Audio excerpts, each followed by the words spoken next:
साथियों, जीवन चलने का नाम है और चलते चलते हम आज उस पड़ाव पर आ चुके हैं जो आधुनिक तकनीक से सराबोर है, जहां हम हर काम पलक झपकते ही कर लेना चाहते हैं। और शायद इसीलिए इंतजार, प्रतीक्षा या फिर यूं कहें कि संयम रखने की जो हमारी आदत है वो कहीं ना कहीं कम हो गई है। याद करिए वो दौर जब हम इंतजार किया करते थे, अपनों की चिट्ठियों का। वो दौर जब बेटी ससुराल पर अपने मायके का इंतजार करती थी, वहां से आई चिट्ठी का इंतजार करती थी। वो दौर जब सरहद पार एक फौजी अपने परिवार की चिट्ठियों का इंतजार करता था, उस राह पर टकटकी लगाए देखता था जहां पर डाकिया थैले में खूब सारी चिट्ठियां भर कर लाता था। कहाँ गया वो दौर? उसकी जगह आज मोबाइल फोन्स ने ले ली है। पर क्या आप सोचते हैं कि आधुनिक जीवन में डाक विभाग की भूमिका हमारे जीवन में कुछ कम हो गई है? जी नहीं, बिल्कुल भी ऐसा नहीं है। डाक विभाग की क्या सेवाएं हैं, उनके क्या कार्य हैं और आज भी हमारे जीवन में उनकी बहुत अहम भूमिका है, इस सब के बारे में विस्तार से बताने के लिए आज हमारे स्टूडियो में उपस्थित हैं रायगढ़ संभाग के डाकघर अधीक्षक श्री नरेंद्र कुमार राजपाल जी। रायगढ़ संभाग की तरफ से आप सबका हार्दिक स्वागत करता हूं, अभिनंदन करता हूं रेडियो धूम पर। जी सर, आपका भी बहुत बहुत स्वागत है रेडियो धूम के हमारे स्टूडियो में। और जैसा कि 9 तारीख से लेकर यानी कि 9 अक्टूबर से लेकर 13 अक्टूबर तक राष्ट्रीय डाक सप्ताह मनाया जा रहा है और इसी खास अवसर पर हमने आज आपको हमारे स्टूडियो में आमंत्रित किया है ताकि हमारे श्रोता जो हैं डाक विभाग से संबंधित विभिन्न जानकारी उन्हें मिल सके और डाक विभाग की सेवाएं वो आसानी से ले सके। तो इसी क्रम में जो मेरा पहला प्रश्न है सर आपसे, वो ये है कि डाकघर की स्थापना कब और कहाँ हुई? सबसे पहले तो बहुत बहुत धन्यवाद रेडियो धूम को, जिन्होंने हमें ये अवसर दिया है कि हम रेडियो धूम के माध्यम से गांव में रह रही और शहरों में रह रही आम जनता तक अपने सेवाओं के बारे में बताएंगे। तो सबसे पहले जैसा आपने पूछा, मैं आपको बताना चाहूँ कि भारतीय डाक विभाग का जो स्ट्रक्चर है, जो मूल संसाधन है, ये ईस्ट इंडिया कंपनी ने 1764 में बनाया था और 1774 में वॉरेन हेस्टिंग्स ने कोलकाता में पहला डाकघर जो खोला था और जनता को उन्होंने सुपुर्द किया था, जनता के लिए खोला था। वर्तमान में हमारा जो डाक का नेटवर्क है वो विश्व का सबसे विशालतम नेटवर्क है। वर्तमान में 1,59,251 डाकघरों के माध्यम से कश्मीर से लेकर कन्याकुमारी के आखिरी आदमी के घर तक हम वो डाक विभाग की सेवाएं देते हैं। मुझे सबको बताते हुए ये बेहद खुशी हो रही है कि गांव की जनता के लिए सबसे ज्यादा प्राथमिकता भारत सरकार ने दी है। 90% डाकघर यानी 1,43,985 डाकघर ग्रामीण क्षेत्रों में है और 9.59 यानी लगभग 9.5% 15,266 डाकघर शहरी क्षेत्रों में हम चलाते हैं। इनमें से डाकघर 1,34,141 जो है शाखा डाकघर हैं जो कि गांव में हैं।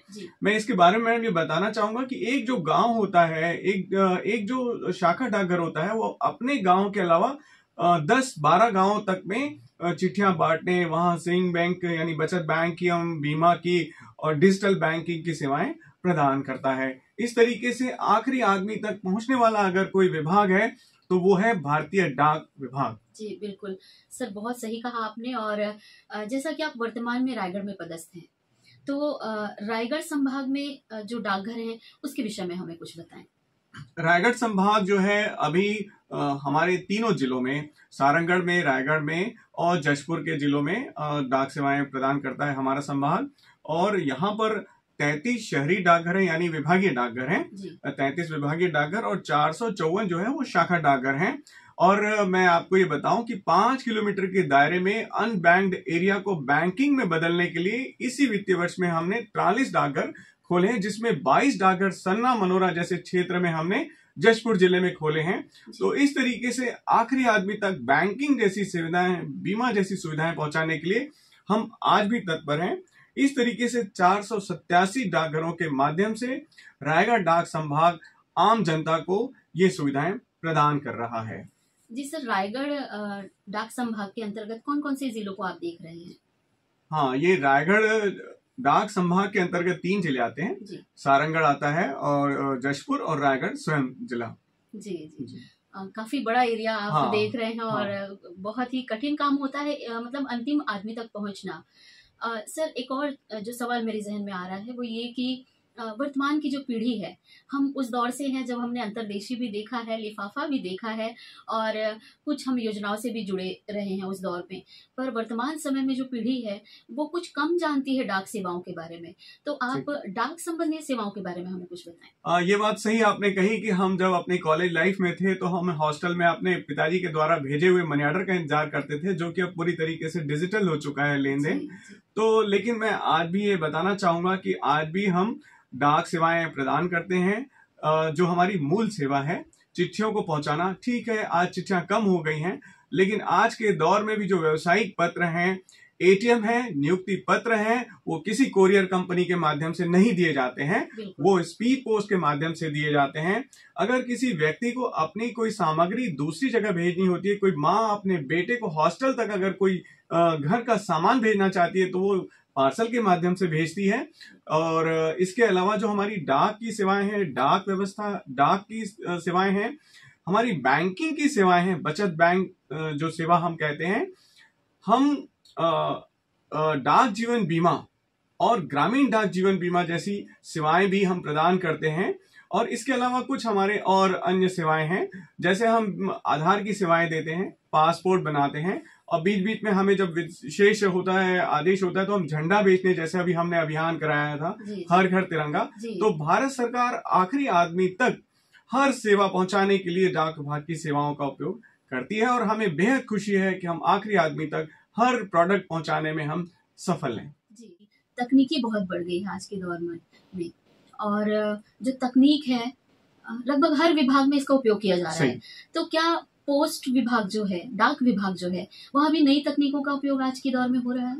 निश्चित तौर से मैम, भारतीय डाक विभाग जो भारत सरकार के द्वारा संचालित है, वो समय पर कदम से कदम मिला के बढ़ने के लिए प्रतिबद्ध रहता है। इसीलिए हम जो बचत बैंक है उसमें हम फिनाकल सॉफ्टवेयर का इस्तेमाल करते हैं, जो हमारी बीमा सेवाएं हैं उसमें हम मैकमिश सेवाओं का इस्तेमाल करते हैं, जो हमारे पोस्टल ऑपरेशंस, जो इंटरनल हमारे ऑपरेशंस होते हैं, उसमें हम सैप का इस्तेमाल करते हैं। जो कि ये तीनों जो सॉफ्टवेयर्स हैं, ये विश्व लेवल के सॉफ्टवेयर हैं, वर्ल्ड लेवल के सॉफ्टवेयर्स हैं, जिन्हें कई कंपनियां इनको बनाई हैं और मेंटेन करती हैं। इसके अलावा यहाँ तक कि जैसा आप देखते हैं कि अमेजॉन वाला जब आपको डिलीवरी देता है तो वो मोबाइल पे रिसीव एक्नॉलेजमेंट लेता है, उसके माध्यम से अपडेट करता है। तो हम भी पोस्टमैन मोबाइल ऐप के माध्यम से आपकी डिलीवरी किसी आर्टिकल की, पार्सल की करते ही रियल टाइम में अपडेट करने के लिए पीएमए यानी पोस्टमैन मोबाइल एप्लीकेशन का यूज करते हैं।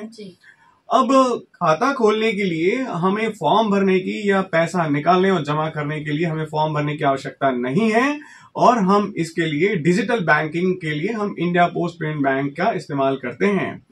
इसमें एक बहुत बड़ा बदलाव अभी 1 अक्टूबर से हुआ है। मैं आपको ये बताना चाहूंगा कि हमारे पूरे देश में जितने शाखा डाकघर हैं, 1,30,000 में सब जगहों पे मोबाइल एक प्रदान किया गया है, जिसमें एक सॉफ्टवेयर होता है दर्पण।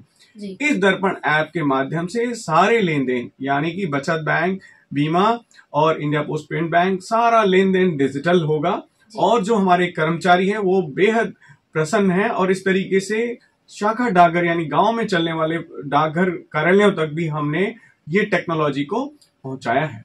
जी, मतलब कदम से कदम मिलाकर डाकघर पूरे विश्व के साथ चल रहा है। निश्चित रूप से भारतीय डाक विभाग किसी मामले में पीछे नहीं है। जैसा होता है ना कि आपाधापी का जीवन है हमारा, जी, सब कुछ काम चुटकियों में कर लेना चाहते हैं। बिल्कुल। और ऐसा ये काम डाक विभाग भी करता है, जिसे हम कहते हैं स्पीड पोस्ट सेवा। जी, आम जनता इसे बहुत पसंद करती है, क्योंकि उनका भी काम चुटकी में हो जाता है। स्पीड पोस्ट से अपने सारे पोस्ट जो है वो बहुत आसानी से और कम समय में पहुंचा सकते हैं। इसके विषय में हमें कुछ बताएं। मैं जनता को बताना चाहता हूं कि हर विभाग कुछ सेवाओं को प्रीमियम कैटेगरी में रखता है।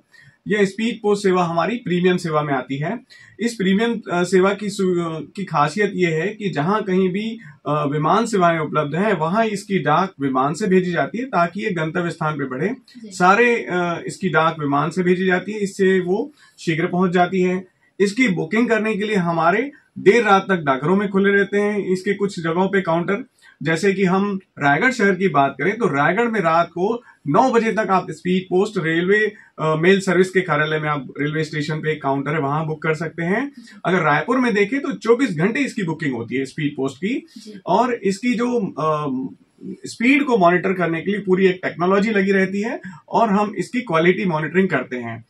मुझे आपको ये बताते हुए बेहद खुशी हो रही है कि स्पीड पोस्ट से ही नए डाक मत पत्र, जो नए बच्चे हैं जो अभी अपना डाक मत पत्र बनवा रहे हैं, इपिक कार्ड जिसे हम कहते हैं, वो एटीएम कार्ड, चेक बुक्स, इसके अलावा जितने भी प्राइवेट कंपनीज के और गवर्नमेंट ऑर्गेनाइजेशन की डाक, वो सब स्पीड पोस्ट के माध्यम से स्पीड पोस्ट के माध्यम से भेजी जाती है। इसकी विभिन्न ऑर्गेनाइजेशंस के लिए सुविधा है कि वो इसमें बुक नाउ पे लेटर के तहत एक एग्रीमेंट कर सकते हैं कि यानी वो पूरे महीने स्पीड पोस्ट को बुक करें और अगले महीने की 10 तारीख तक इसका भुगतान करें, यानी बुक नाउ पे लेटर। यह जो योजना है वह केवल स्पीड पोस्ट के लिए ही हम प्रदान करते हैं। तो इस तरीके से ये व्यापारिक दृष्टि से भी बहुत अच्छी है, और इसे मतलब अगर हम कैग की रिपोर्ट देखें उसमें भारत में सबसे अच्छी डाक सेवा के रूप में उसे नामित किया गया है, वह है स्पीड पोस्ट सेवा। जी, और हमें भी बहुत अच्छा लग रहा है। हमारी नजर में तो स्पीड पोस्ट बस एक पोस्ट है, किसी तरह से पोस्ट पहुंचाना है, लेकिन आपने उससे संबंधित योजना के बारे में भी हमें बताया, और इसी तरीके से हमें और भी नई नई जानकारी मिलती रहे, और हमें भी बहुत अच्छा लग रहा है। हमारी नजर में तो स्पीड पोस्ट बस एक पोस्ट है, किसी तरह से पोस्ट पहुंचाना है, लेकिन आपने उससे संबंधित योजना के बारे में भी हमें बताया, और इसी तरीके से हमें और भी नई नई जानकारी मिलती रहे। इसके लिए तो हम चाहेंगे कि हम आगे ये प्रश्न का सिलसिला जारी रखें। अगला जो मेरा प्रश्न है सर, वो ये है कि आपने जो सुविधा बताई कि पोस्ट करते हैं पोस्ट ऑफिस विभाग, तो पोस्ट की जो सुविधा है वो आम जनता कैसे ले सकती है, क्या करे उसके लिए? किसी भी चीज को भेजने के लिए ये निश्चित है कि हमें अपने जो डाक को भेजना है उसे वो तैयार करेगी, उसमें एड्रेस लिखे जिसमें उसका पिन कोड हो, सही एड्रेस लिखा हो, एड्रेस किसी तरीके से हमारे डाकिये को कंफ्यूज करने वाला वैसे ना हो, ताकि हम दो डाकरों के बीच में वो डाक चलती रहे, सही तरीके से पैक किया जाए। और इसमें एक हम डॉक्यूमेंट भेजते हैं, यानी हम कोई भी पत्र और दस्तावेज भेजते हैं। दूसरी हमारी जो सेवा होती है वो पार्सल सेवा होती है। अगर किसी को कोई चीज, यानी कोई छोटी मोटी चीज जिसे उस पार्सल के माध्यम से भेजना चाहे दस्तावेज के अलावा, तो वो अच्छे से पैक कर सके और उसको पैक करने के बाद डाकघर में ले जाए तो उसको पार्सल के माध्यम से भेज सकती है। पार्सल जिसे हम, उसमें भी स्पीड पोस्ट पार्सल भी होता है और दूसरा अन्य रजिस्टर्ड पार्सल भी होता है। इस तरीके से हम बुक कर सकते हैं। मैं आपको यह बताऊं कि रायगढ़ प्रधान डाकघर में और जशपुर में पार्सल पैकेजिंग यूनिट भी है, यानी आप बाजार से किसी सामान को खरीदें और किसी सिंपल कार्टून में लेके आए तो उसकी पूरी पैकेजिंग करने की सुविधा भी रायगढ़ प्रधान डाकघर में पार्सल पैकेजिंग यूनिट, जिसमें हम कार्टून में कवर्स वगैरह चढ़ा के, बबल पेपर वगैरह चढ़ा करके हम उसको क्वालिटी पैकेजिंग करते हैं, और इस तरीके से उसके ऊपर प्रॉपर एड्रेस करके हम रायगढ़ प्रधान डाकघर या रायगढ़ के रेलवे स्टेशन में हमारा एक और कार्यालय है जो कि वहां पे रात को 9 बजे तक बुकिंग होती है। इसके माध्यम से आप दस्तावेज के अलावा आप सामान को भी अपने प्रियजन तक भेज सकते हैं।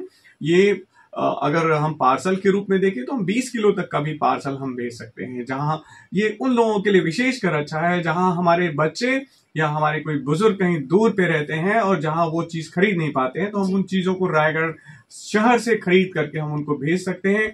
अन्य कंपनियों के मुकाबले में मैं सबसे अच्छी बात ये बताना चाहूंगा कि पार्सल जो होता है डोर स्टेप पे डिलीवर्ड होता है, और दूसरी बात, बड़े शहरों में पार्सल्स के लिए नोडल डिलीवरी सेंटर बनाए गए हैं, वहां गाड़ियां रखी गई हैं, मारुति वैन और इस तरीके की डिलीवरी सेंटर्स में वो बड़े पार्सल्स को वाहन के माध्यम से, यानी मैकेनाइज्ड डिलीवरी पार्सल की जाती है।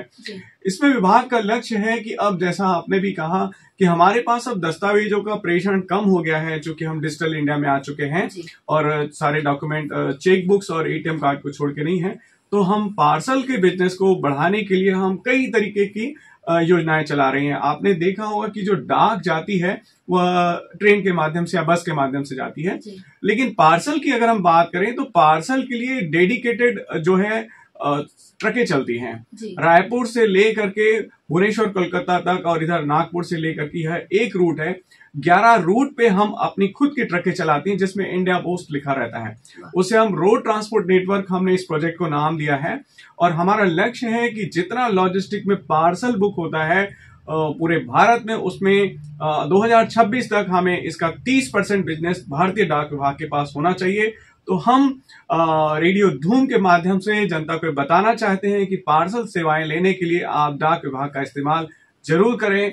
डाक विभाग पार्सल सुविधाएं देने के लिए बहुत सारे नए कदम उठा रहा है ताकि हम बहुत कम समय में सुरक्षित घर पर आपके पार्सल पहुंचा सकें। सर, यहाँ 2 प्रश्न मेरे मन में एक आ रहा है। आपने पते की बात करी तो इसमें पिन कोड जो है वो बहुत इंपॉर्टेंट है। हाँ, पिन कोड का ज्ञान होना चाहिए। अगर मान लीजिए नहीं है तो कोई बात नहीं, आप काउंटर पे जाएंगे, आप वहां पर आप लिख देंगे तो पिन कोड होता है। पिन कोड का महत्व इसलिए होता है कि बड़े शहरों में जैसे आप केवल मान लीजिए रायपुर में लिख देंगे तो रायपुर में 8 डाकघर है जहां से डिलीवरी होती है। अगर हम हर जगह ये रायपुर प्रधान डाकघर लिख देंगे तो रायपुर प्रधान डाकघर से फिर दूसरे डाकघर जाने में 1 दिन का समय लग सकता है और 1 दिन पार्सल लेट पहुंचेगा। अगर आप वहीं पर, अगर हम वहां पंडरी में एक डाकघर है, उसका पिन कोड 492006 है और प्रधान डाकघर का 492001 है। हम वैसे डाक का जो प्रेषण करते हैं वो लिखे हुए पते के आधार पे करते हैं। जी। ऐसा पिन कोड पर ही आधारित नहीं होता, लेकिन पिन कोड लिखने से वो छटाई करते समय वो सही एक बार में छाटा जाता है, गलती होने का चांसेस बहुत कम हो जाता है। तो जो ट्रांजिट समय जिसे कहा जाता है कि कितने समय तक वह बुकिंग करने से लेके डिलीवरी करने तक रहा, वो कम हो जाता है। ये ट्रांजिट समय कहलाता है, वो कम हो जाता है अगर हम सही पिन कोड डालते हैं। जी। तो सर, हम क्या ये कह सकते हैं कि जो लोग जब निजी किसी कंपनी के माध्यम से पोस्ट भेजते हैं उसकी तुलना में ये कुछ कम है, इसका जो कॉस्ट है? निश्चित रूप से मैं आप सबको ये बताना चाहूंगा कि कोई भी सेवा जो किसी सरकार के द्वारा दी जाती है वह एक सेवा भावना के दृष्टिकोण से दी जाती है। उसकी जो रेट का निर्धारण है वह संसद या तो ऊपर में मंत्रालय करते हैं, तो वह आम जनता पर किसी प्रकार का ज्यादा बोझ न पड़े, इसीलिए उसके दर न्यूनतम रखे जाते हैं। जबकि प्राइवेट कंपनियों से जो कोरियर भेजा जाता है उनके अपने एडवर्टाइजमेंट, लॉजिस्टिक कॉस्ट ज्यादा होते हैं। तो मैं ये निश्चित तौर से ये कहता हूं कि हमारी सेवाएं सबसे सस्ती सेवाएं। इसका सरल उदाहरण आप इस बात से देखिए कि मात्र 50 पैसे के पोस्ट कार्ड से कश्मीर के डाकघर से कन्याकुमारी तक वो पोस्ट कार्ड पहुंचाया जाता है। भले उसकी लागत जो है लगभग 6.5 रुपए आती है, लेकिन 50 पैसे में वो पोस्ट कार्ड पहुंचाया जाता है। आज रजिस्ट्री का जो मूल्य है, जो दस्तावेज किसी कानूनी या कोई और आप ड्राफ्ट भेजना चाहें, कोई महत्वपूर्ण अंक सूची की फोटोकॉपी या कोई और महत्वपूर्ण दस्तावेज भेजना चाहें, पूरे भारत में आप एक कोने से दूसरे कोने में डोर स्टेप डिलीवरी करने तक में मात्र 22 रुपए में 20 ग्राम तक की डाक भेज सकते हैं। कोई कोरियर कंपनी ऐसा आपको इतनी सस्ती सुविधा नहीं देगी। इसके अलावा मैं आप लोगों को एक जानकारी देना चाहूंगा जनता को, जब हम कोई भी महत्वपूर्ण दस्तावेज भेजते हैं और अगर वह दस्तावेज गुम हो जाता है और किसी प्रकार की कानूनी प्रक्रिया में उस दस्तावेज का योगदान कहीं उसकी जरूरत पड़ती है, तो जो न्यायालय है वह केवल भारतीय डाक विभाग के द्वारा प्रेषित की गई डाक का को ही उसको मान्य करता है। मान्य है, बिल्कुल। तो हमें इसी का ही चयन करना चाहिए एक आम नागरिक की तरह। मुझे ऐसा लग रहा है कि जो चीज सस्ती भी है और आधिकारिक तौर पर उसकी मान्यता है, तो क्यों ना हम इसे चुने। इसमें एक बहुत महत्वपूर्ण बात यह है मैडम, मैं जनता को बताना चाहूँ, कोरियर कंपनियां जो है केवल शहरी नेटवर्क में हैं। एक आम ग्रामीण तक अगर डाक पहुंचानी है तो वो केवल भारतीय डाक विभाग ही पहुंचाता है। तो हम क्यों ना अपने भारतीय डाक विभाग का इस्तेमाल करें जो वास्तव में सेवा की दृष्टि से काम करता है। बिल्कुल, निश्चित तौर पर जो भी श्रोता हमें सुन रहे हैं वो जरूर, मुझे लगता है कि इस बात को समझ रहे होंगे और जरूर भविष्य में ये इस योजना से और पोस्ट ऑफिस से जुड़ेंगे। सर, आमतौर पर जब हम पोस्ट भेजते हैं तो हमें ये उत्सुकता रहती है जानने की हमारा पोस्ट कहाँ पहुंचा और कब पहुंचेगा। तो किस तरह से हम ट्रैक करें अपने पोस्ट को? ये जो सुविधा है ये ट्रैक एंड ट्रेस सुविधा कहलाती है। ये जितने भी हमारे पंजीकृत डाक होते हैं यानी रजिस्ट्री, स्पीड पोस्ट, पार्सल, जब कोई भी व्यक्ति प्रेषक इसको काउंटर में बुक करता है तो मैं सबसे पहले बताना चाहूंगा कि आप जनता जो है पाने वाले का और भेजने वाले का मोबाइल नंबर जरूर उसमें दे। पहले तो यह है कि जब वो बुक हो जाता है उसके बाद जब वो उसका कंफर्मेशन SMS के जरिए आ जाता है, जब पाने वाले के शहर में पहुंचता है तो उसके पास SMS आ जाता है। यह पहली सुविधा हो गई डाक विभाग की तरफ से कि आपको SMS में, और जैसे ही वह बढ़ जाता है तो उसका SMS आ जाता है। इसके अलावा अगर बीच की रूट पे वो कहाँ पहुंचा ये जानना हो तो भारतीय डाक विभाग की वेबसाइट है indiapost.gov.in। इसमें आप जाएंगे तो ट्रैक एंड ट्रेस का ऑप्शन आता है, जिसमें हमारा जो आर्टिकल हम बुक करते हैं, डाक बुक करते हैं, उसका 13 डिजिट का एक नंबर होता है जिसके लास्ट में IMB होता है जी। इस नंबर को हम डालेंगे ट्रैक एंड ट्रेस में तो आपको बताएगा कितने बजे बुक हुआ, किस समय वहां से रायगढ़ से ले लें तो रायगढ़ से कितने बजे रवाना हुआ, और जब वो रास्ते में मान लीजिए रायपुर पहुंचा तो कितने बजे पहुंचा, बैग खुला, वो रायपुर से नागपुर की ओर गया या बटने के लिए निकल गया पोस्टल के माध्यम से। तो पूरी ट्रैकिंग की फैसिलिटी उसमें आपको ट्रैक एंड ट्रेस फैसिलिटी में indiapost.gov.in की वेबसाइट पे मिल जाती है। जी सर, डाक विभाग जो है पोस्ट के अलावा और भी सेवाएं देता है, तो हम सबसे पहले अल्प बचत पर आते हैं। अल्प बचत के बारे में हमें और हमारे श्रोताओं को कुछ बताइए। ये बहुत अच्छी सेवा है आम जनता के लिए। बचत तो एक ऐसी चीज है जो कि न कभी रुकी है न कभी रुकेगी। बचत ही हमारा भविष्य होता है, और मैं तो खुद इसका अनुभव मैं आप लोगों को बताना चाहूंगा कि जब हम छोटे थे तो हमारी माँ बचत करती थी, करवाती थी, और ये चाहती थी कि जब हम बड़े हो जाएं तो हमारे उच्च शिक्षा के लिए और अन्य चीजों के लिए हमारे पास बचपन से ही पैसे डाकघर में या बैंक में होने चाहिए। यही एक अल्प बचत है जो हम लंबे समय के लिए जमा करते हैं। तो इसके अंतर्गत हमारे पास बहुत सारी योजनाएं हम डाक विभाग में, यहाँ तक कि ग्रामीण क्षेत्रों में जो शाखा डाकघर है वहां तक चलाते हैं। मैं कुछ योजनाओं के बारे में आपको बताना चाहूँ। जैसे बचत खाता होता है जिसमें कि हम लेन देन कर सकते हैं, कभी भी जमा निकासी कर सकते हैं। इसमें 4% का वार्षिक ब्याज मिलता है। इसके अलावा हम देखना चाहें तो जो सुकन्या समृद्धि खाते हैं वो केवल बच्चियों के लिए होते हैं। महिलाओं के लिए विशेषकर अभी सरकार ने महिला सम्मान सुरक्षा बचत पत्र जारी किया है, जिसे हम MSSC भी कहते हैं। इसमें जो है 7.5% यानी 7.5% ब्याज की दर है।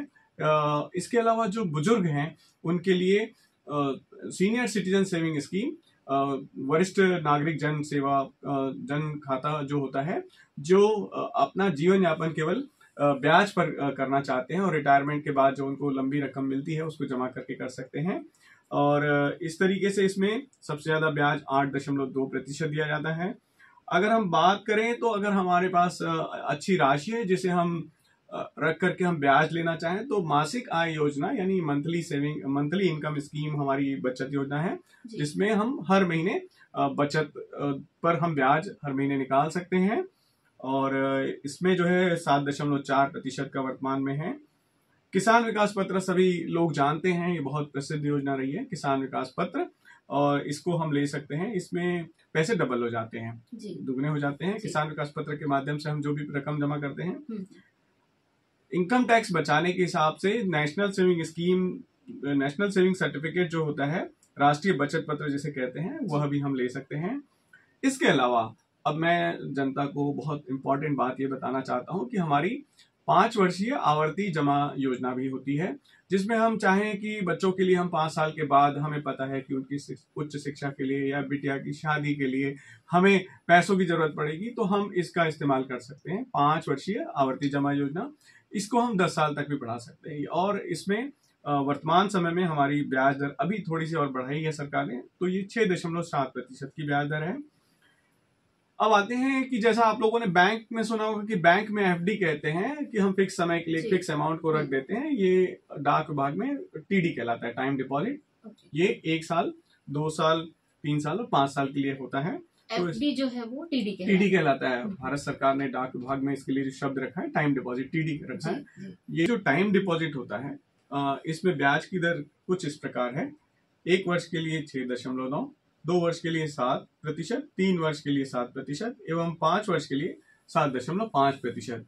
इन सब के बारे में मैं ये बताना चाहूंगा कि जो डाकघर ब्याज पर जो ब्याज देता है, जो मूल रकम पर ब्याज देता है, वह क्वार्टरली कंपाउंडेड होता है, यानी 3 महीने बाद जो ब्याज की रकम आती है वो मूल में जुड़ जाती है। इसीलिए जो मैं आपको एक उदाहरण के लिए तौर पे बताना चाहूंगा, महिला सुरक्षा जो बचत पत्र है उसमें ब्याज की दर 7.5% है। जी अगर हम उसमें 2 लाख रुपए डालते हैं, ये 2 वर्ष की अवधि का बचत पत्र है, जी तो इसमें जब पूर्ण हो जाता है खाता तो यह 2,32,000 रुपए हो जाते हैं। क्यों? अच्छा क्योंकि ये क्वार्टरली कंपाउंड होता है, जी इसलिए जी इसको प्रतिशत का क्वार्टरली कंपाउंड देखेंगे तो उसका बहुत फायदा है। तिमाही हाँ, तिमाही। जी जी। हाँ सर आपने अल्प बचत योजना और अल्प बचत संबंधी जो जानकारी दी उस बीच में आपने सुकन्या समृद्धि एक शब्द आपने कहा, तो हमारे लिए तो फिलहाल ये एक शब्द ही है, लेकिन आप हमें इसे विस्तार में बताइए ताकि हमारे जो श्रोता सुन रहे हैं जिनके घर में सुकन्या, हम नाम से समझ पा रहे हैं कि जरूर ये कन्या से संबंधित है, हर जी घर जी में जी, कन्याएं जरूर हैं, जरूर जरूर मैम। तो हम चाहेंगे इसकी विस्तार में हमें जानकारी दें। मैं तो अपना अनुभव भी बताना चाहूंगा कि बेटियां हम सबके लिए बहुत प्यारी हैं। हम चाहते हैं वो अपना भविष्य अपने पैरों पे खड़े हुए, अपना भविष्य बहुत उज्जवल बनाएं। तो हम सब उनकी उच्च शिक्षा के लिए चिंतित रहते हैं और अपने जीवन में जो भी आय अर्जन करते हैं उसमें एक अच्छा हिस्सा उनके भविष्य के लिए बचाना चाहते हैं। बिल्कुल इसी मंशा को ध्यान में रखते हुए सरकार ने सुकन्या समृद्धि योजना खातों की शुरुआत की थी। इसकी खासियत ये है कि ये मात्र 250 रुपए से ये खाता खोला जा सकता है। बच्ची के जन्म होने से लेकर 10 वर्ष तक की उम्र तक ही किसी बच्ची का सुकन्या समृद्धि खाता खोला जा सकता है।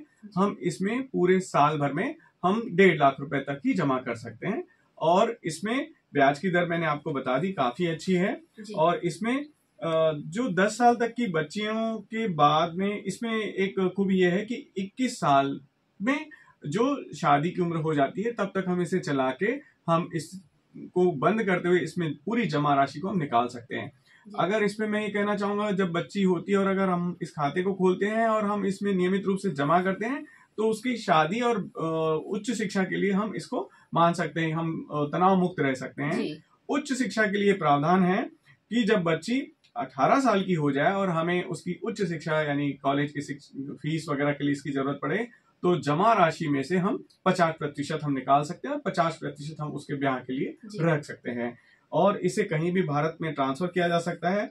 इसकी ब्याज दर वर्तमान में 8% है और यह चूंकि जैसा हमने देखा तिमाही रूप में यह जी कंपाउंड होती है और जो कंपाउंड होती है, जो चक्रवृद्धि ब्याज होता है, वह काफी लाभदायक होता है। जी इसी में मैं एक बात और कहना चाहूंगा कि अगर कोई बच्ची का 10 वर्ष तक खाता नहीं खुल पाया है तो वह पीपीएफ के माध्यम से अपना पैसा उनके माता पिता जमा कर सकते हैं, पब्लिक जी प्रोविडेंट फंड, जिसमें भी काफी 7.2% ब्याज की दर है। पब्लिक प्रोविडेंट फंड जो है वह 15 साल तक का खाता होता है, उसमें 10 साल के ऊपर की बच्चों का कर सकते हैं। यह भी कंपाउंडेड, जैसा आपने चक्रवृद्धि पर यह बहुत अच्छा वो रिटर्न देता है जी और यह कहीं पर भी स्थानांतरित किया जा सकता है। तो इस तरीके से बच्चों के भविष्य के लिए जी हमें अल्प बचत करना चाहिए। ये मैं रेडियो धूम के माध्यम से सभी जनता को ये बताना चाहूंगा।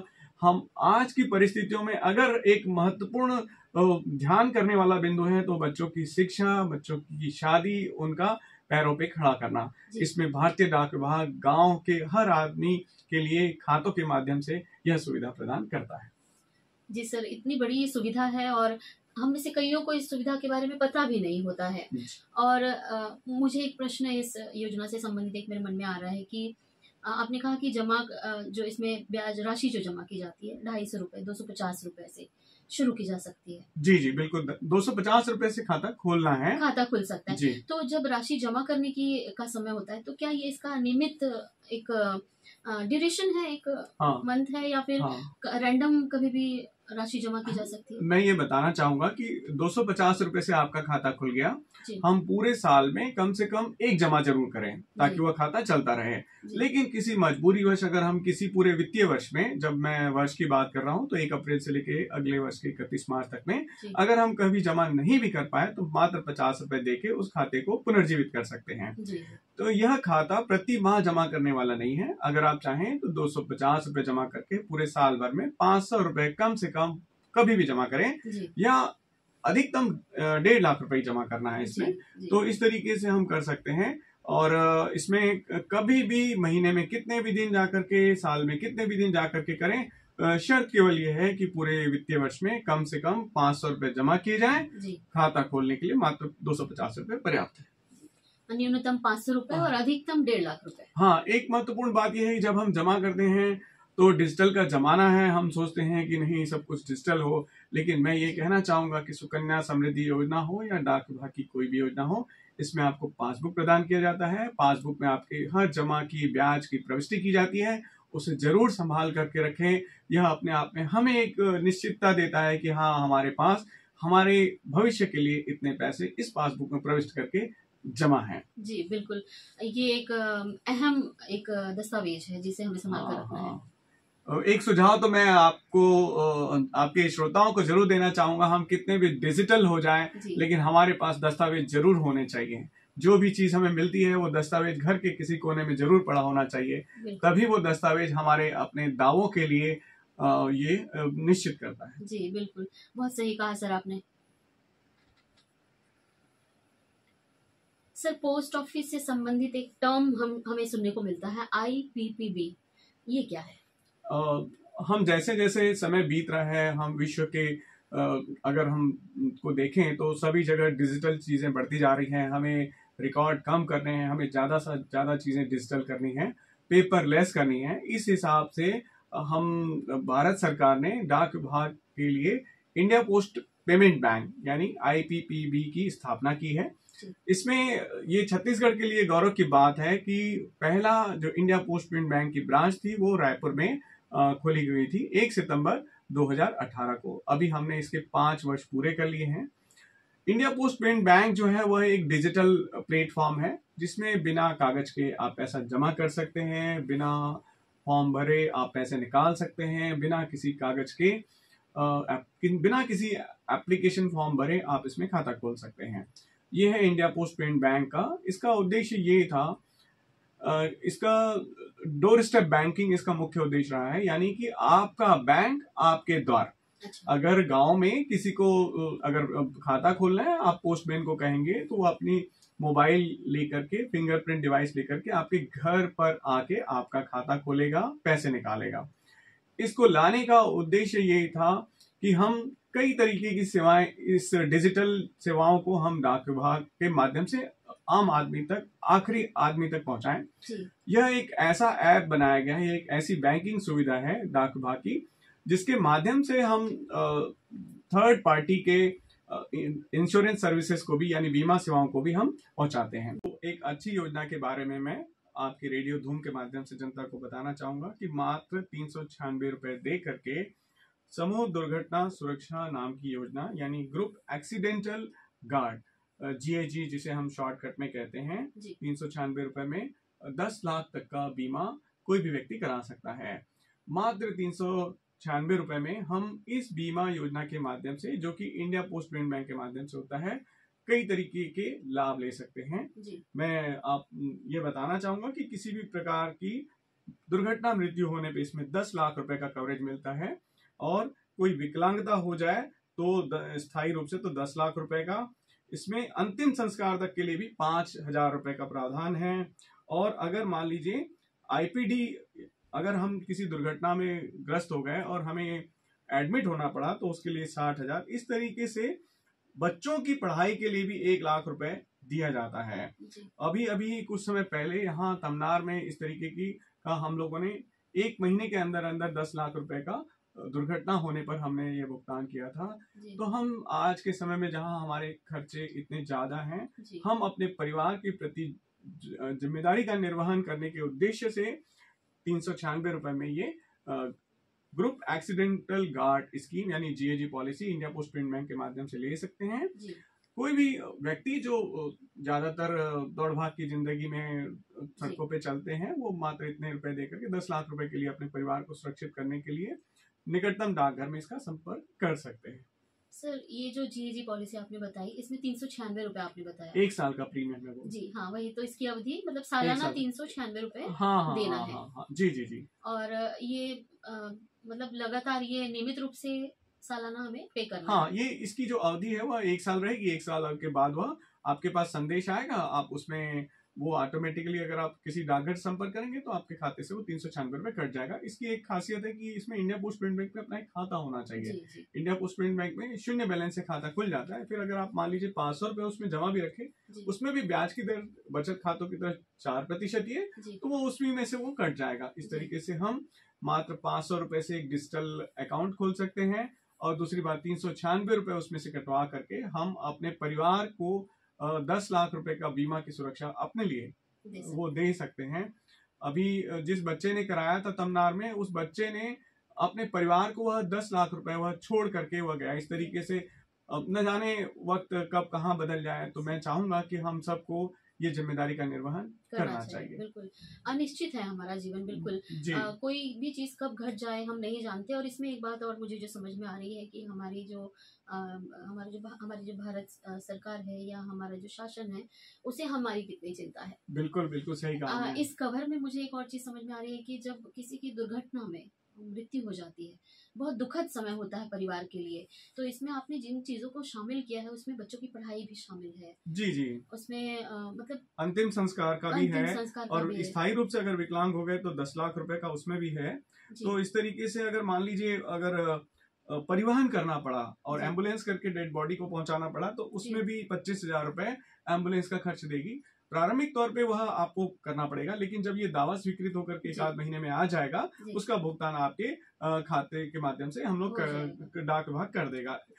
इंडिया पोस्ट पेमेंट बैंक का मकसद ही है कि हम ऐसी जो सेवाएं हैं, ऐसी योजनाएं हैं जो विभिन्न प्राइवेट कंपनियां भी पहुंचाती हैं, जी उसको आम आदमी तक उसके घर बैठे हम उसको पहुंचा सके। पहुंचा सकते। ये तभी संभव था जब हम ना डिजिटल बैंकिंग कर सके। जी तो इस तरीके से भारतीय डाक विभाग ने एक डिजिटल प्लेटफॉर्म तैयार किया है।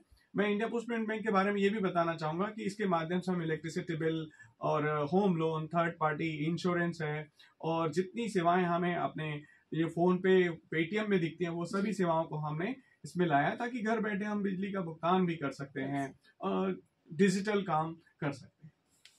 आपकी बातें सुनकर मुझे लग रहा है कि डाक विभाग हर वो सुविधा हमें दे रहा है जो हम यहाँ वहाँ तलाशते हैं। बिल्कुल। बातचीत हो रही है आपसे और इतनी अच्छी चर्चा, इतनी अच्छी जानकारी हमें मिल रही है।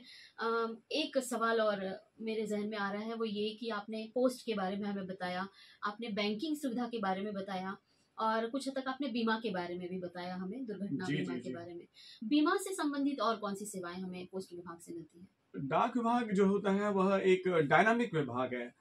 वह आम आदमी तक पहुंचाने के लिए बीमा की सुविधा भी देता है। जी जैसा आप लोगों ने देखा है कि LIC है वह शहरी क्षेत्रों में है, लेकिन गांव में रहने वाले लोगों को बीमा सुविधा यानी परिवार की सुरक्षा देने के लिए हम ग्रामीण डाक जीवन बीमा चलाते हैं। जी यह 1995 में शुरू हुई थी इसकी शुरुआत, ताकि गांव के लोग भी बीमा की सुविधा अपने पास की शाखा डाकघर, गांव के डाकघरों से ले सकें। जी इसमें 5-6 तरह की योजनाएं होती हैं, जैसे ग्राम संतोष होता है, इसके अलावा जो होती है संपूर्ण जीवन बीमा योजना होती है, और भी 2-3 तरीके की योजनाएं हैं। वो अलग अलग प्रोडक्ट हैं, जैसी आवश्यकता वैसे वो ले सकते हैं। यह कहलाता है ग्रामीण डाक जीवन बीमा योजना। जी इसमें जितने रुपए का बीमा होता है उसके हिसाब से प्रीमियम हमारा बहुत कम होता है। जी डाक विभाग के द्वारा चलाए जाने वाली जो बीमा योजना की सबसे खासियत है, क्योंकि यह एक तो वित्त मंत्रालय भारत सरकार के द्वारा होता है, और इसमें लागत हमारी कम होती है। हमारा जो कमीशंस वगैरह का स्ट्रक्चर बहुत जी ज्यादा नहीं होता, क्योंकि हमारे कर्मचारी करते हैं, तो हमारी लागत कम होने के कारण हम प्रीमियम कम लेते हैं जनता से और बोनस ज्यादा देते हैं, जो बाकी कंपनियों की तुलना में हमारा बोनस ज्यादा होता है। यह तो बात हुई मैडम कि हम गांव के लोगों के लिए ग्रामीण डाक जीवन बीमा चलाते हैं, और लगभग 110 साल पहले डाक जीवन बीमा योजना भी चल रही है 110 सालों से। जी यह पहले केवल केंद्र सरकार के कर्मचारियों के लिए था, जी डाक विभाग के कर्मचारी, रेलवे के कर्मचारी, फिर इसमें और ऐड होते गए राज्य सरकार के कर्मचारी, फिर अंडरटेकिंग्स के जो कर्मचारी होते हैं। अभी वर्तमान में डाक जीवन बीमा पॉलिसी, जो कि शहरी क्षेत्र के प्रोफेशनल लोगों और ग्रेजुएट स्टूडेंट्स या प्राइवेट स्कूल्स के टीचर्स भी इन डाक जीवन बीमा का लाभ ले सकते हैं। इसमें भी जो हमारा बोनस होता है, जी जैसे हम ब्याज बचत करते हैं उसमें हमें ब्याज मिलता है, ये जो बीमा होता है इसमें बोनस मिलता है। जो डाक विभाग जो बोनस देता है वह अन्य बीमा कंपनियों की तुलना में ज्यादा देता है। जी बोनस इस बात पर निर्भर करता है कि हम कितनी अवधि के लिए ले रहे हैं और किस प्रकार की योजना ले रहे हैं। जैसे हम मनी बैक पॉलिसी लिए तो हम बीच बीच में हम उसमें से पैसे निकालते हैं। 20 वर्षीय और 15 वर्षीय मनी बैक पॉलिसी होती है। अवधि शुरू करने से 15 साल तक की अगर कोई पॉलिसी हमने ले ली है तो वो 6वें, 9वें, 12वें साल तक हम उसका 20% लेंगे। फिर जो 40% बचेगा वो हम 15वें साल में पूरे बोनस के साथ लेंगे। तो बच्चों की शिक्षा के लिए यह भी एक अच्छी योजना है। अगर मान लो बीमा है तो कोई दुर्घटना हो गई तो वो जो बीमा रकम है, मान लीजिए 5 लाख का हमने बीमा किया तो 5 लाख रुपए का भुगतान हम परिवार के लिए कर सकते हैं, मतलब डाक विभाग करेगा। और बीच में हमें पैसे निकालने की भी सुविधा होती है। और 20 वर्षीय मनी बैक पॉलिसी भी होती है। इस तरीके से डाक विभाग बीमा की भी सुविधा प्रदान करता है, जो कि सस्ती है और ज्यादा लाभप्रद है। जी, आमतौर पर क्या होता है कि हम जब बीमा करने की सोचते हैं तो प्रीमियम हम शुरुआत में तो बहुत अच्छी तरह से भरते हैं या जमा करते हैं। फिर बाद में लगने लगता है कि हम बचत नहीं कर पा रहे हैं तो प्रीमियम की राशि कभी ज़्यादा हो जाती है। एक बात जो बहुत अच्छी है डाक विभाग की, कि आपका जो प्रीमियम है वो छोटा है। जी बिल्कुल बिल्कुल। और आम आदमी उसे आसानी से वहन कर सकता है। मैं इसमें एक बात और ऐड करना चाहूंगा कि हम जब भी आप जमा करते हैं तो उसकी प्रविष्टि जो है बाकी पासबुक में एंट्री की जाती है। डाक विभाग जो भी बीमा आपको करता है उसकी पासबुक में प्रविष्टि करता है और साथ ही साथ में एक रसीद भी जारी करता है डाकघर से। इस तरीके से आपके पास में इन सभी दस्तावेजों का प्रूफ होता है। अगर किसी योजना के बारे में आप प्रीमियम जमा करने में कोई बीच में परेशानी हो गई तो उनका रिवाइवल यानी पुनर्जीवन किया जा सकता है। और इस तरीके से जनता का पूरा ध्यान रखते हुए ये योजनाएं बनाई गई हैं। और मैं इसमें एक सुझाव रायगढ़ की जनता या हमने रेडियो धूम सुनने वालों को ये कहना चाहूंगा, आप जब भी कोई भी रकम जमा करें उसकी रसीद जरूर प्राप्त करें और या तो पासबुक में एंट्री जरूर सुनिश्चित करें, ताकि हम जो पैसे दिए हैं वो भारत सरकार के खाते में जाने के साथ साथ हमारे पास ये निश्चितता रहे ये है। और इस तरीके से यह भी इस योजना का लाभ आप ले करके कम पैसे में आप अपनी बीमा सुविधा ले सकते हैं और अपने परिवार के भविष्य को सुरक्षित रख सकते हैं। बिल्कुल। और सर, जितनी सुविधाएं अभी तक आपने हमें बताई, पोस्ट, बैंकिंग, बीमा, सुविधाएं तो बहुत हैं, पर सवाल अब यहाँ पर ये है कि आम आदमी इसकी सुविधा कैसे प्राप्त करे, कैसे इन सुविधाओं तक, इन योजनाओं तक पहुंचे। डिजिटल जमाना है मैडम। मैं श्रोताओं को ये बताना चाहूंगा कि सभी कंपनियों की तरह डाक विभाग भी लेटेस्ट टेक्नोलॉजी अडॉप्ट करता है और पिछले 5 साल पहले से ही इसमें पोस्ट इन्फो ऐप, जो कि गूगल प्ले स्टोर से डाउनलोड किया जा सकता है। पोस्ट इन्फो एक ऐसा ऐप है जो कि आपके डाक के ट्रैक एंड ट्रेस को बताता है कि आपकी डाक कहाँ पहुंची। अगर आपको किसी चीज में बचत करनी है तो जितनी योजनाएं बचत की मैंने आपको बताई उसमें कितना पैसा जमा करेंगे और कितना पैसा आपको मिलेगा 1 साल, 3 साल, 5 साल बाद, वह भी आपको बताता है। पूरा आपको बताएगा। उसकी जो जानकारी है, विशेषता है, वह भी आपको बताएगा। आपका अगर आप बचत बीमा में अगर कोई रकम डालते हैं तो कितनी उम्र है, कितना प्रीमियम होगा, कितना आपको मिल सकता है, यह भी आपको वो पोस्ट इन्फो ऐप बताएगा। इस तरीके से जितनी जानकारी आपको किसी डाकघर से चाहिए वो आप घर बैठे पोस्ट इन्फो ऐप के माध्यम से ले सकते हैं। इसका आप बेहतर इस्तेमाल करें और आपको अधिक से अधिक जानकारी पूरे विभाग में अपने बचत और बीमा के बारे में और डाक के ट्रैक एंड ट्रेस के बारे में भी मिल जाएगी। तो श्रोताओं, आज ही प्ले स्टोर से आप डाउनलोड करें ऐप पोस्ट इन्फो ऐप और जरूर आपको सारी जानकारी घर बैठे मिलने वाली है। और बहुत अच्छी हमारी चर्चा चल रही है, पर अब समय हो चला है विराम देने का। रायगढ़ संभाग से राजपाल जी और समय समय पर हमें और हमारे श्रोताओं को डाक विभाग से संबंधी जानकारी देते रहेंगे। फिलहाल हम आपके बहुत बहुत आभारी हैं सर। आपका बहुत बहुत धन्यवाद। आपने अमूल्य समय हमें दिया है, हमें और हमारे श्रोताओं को इतनी बेहतरीन जानकारी डाक विभाग से संबंधित दी है। आपको बहुत बहुत धन्यवाद। आपका भी बहुत बहुत धन्यवाद। रेडियो धूम के श्रोताओं को मैं चाहूंगा कि वो डाक विभाग की सेवाओं का अधिक से अधिक इस्तेमाल करके अपने भविष्य को सुरक्षित करें और देश के विकास में भी हम योगदान दें। धन्यवाद। आप सबका बहुत बहुत धन्यवाद।